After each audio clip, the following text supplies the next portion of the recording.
Okay, habarini za mdau tena. Kwa sio nifahamu, majina yangu naitwa Ezra Mhonda. Tunaendelea pale tulipokuwa tumeishia. Sasa baada ya kuwa umeshajua nini maana sponsored ads, nadhani nimekuelezea historia yake ilikuwaje mpaka ikatengenezwa sponsored ads. Sasa tuende kwenye kitu kingine. Vitu vya muhimu ambavyo lazima uwe navyo ili uweze kufanya sponsored ads.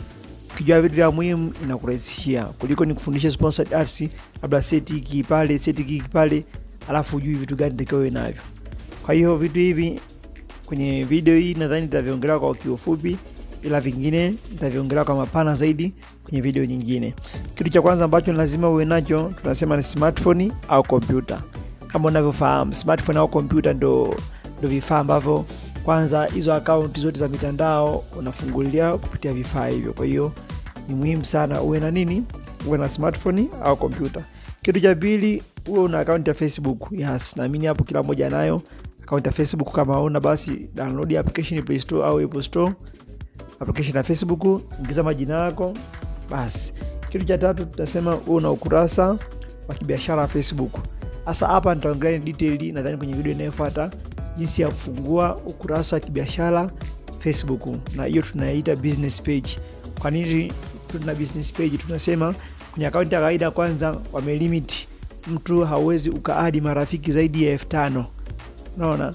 Lakini ukiwa na business page au account ya kibiashara ya ukurasa wa kibiashara wa Facebook, una uwezo wa kufuatiliwa na watu zaidi hata milioni. Watu wana like ukurasa wako, basi vitu unavyokuwa unaviposti wanakuwa wanaviona. Kitu kingine tunasema uwe na account ya kibiashara Instagram. Hasa hapo unapopenda rekodi video nyingine kuelezea account ya kibiashara Instagram inakuaje. Kitu kingine lazima uwe na WhatsApp business. Yes, WhatsApp business. WhatsApp ni mtandao fulani hivi ambao tunatumia kufanya mawasiliano. Sasa ukiwa na WhatsApp business na yenyewe itakusaidia vitu vingi. Itakusaidia vitu vingi sana kwa sababu kwa kutumia WhatsApp business una uwezo wa kuunganisha link kwenye mtandao wa Facebook, kwenye mtandao wa Instagram na WhatsApp yenyewe kama WhatsApp. Lakini kitu kingine cha sita ni cha mwisho, tunasema lazima uwe na Visa Mastercard. Yes, uwe na Visa Mastercard au una njia ya malipo. Tunasema kwa lugha rahisi uwe na njia ya malipo. Sasa njia za malipo, kuna Vodacom, kuna mitandao inatoa njia za malipo. Kwa mfano Vodacom wanatumia Visa Mastercard. Lakini ukija Airtel wanatumia Airtel Money Mastercard. Kwa hiyo mitandao kwa sasa inatoa hizo huduma. Lakini pia unaweza usiwe na mitandao hiyo tu, unaweza kaamua ukajisajili na benki. Ukitaka kujisajili benki ni rahisi. Unaenda benki, unaomba kuunganishia account yako na huduma za malipo mtandaoni au malipo online, na fomu utaijaza. Baadaye basi utakuwa umefanyaje?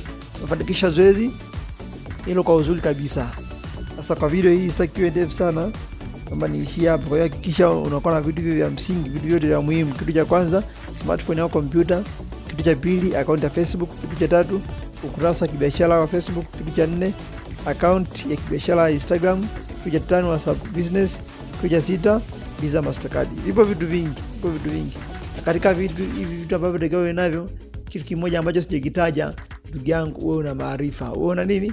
Wewe una maarifa jinsi ya kutumia vifaa hivi, jinsi ya kuseti matangazo, mambo yatakaa vizuri. Ndio maana mimi hapa nakupa maarifa, na katika maarifa ambayo nitakupatia, mwisho wa siku utaweza kufanya vitu wewe mwenyewe.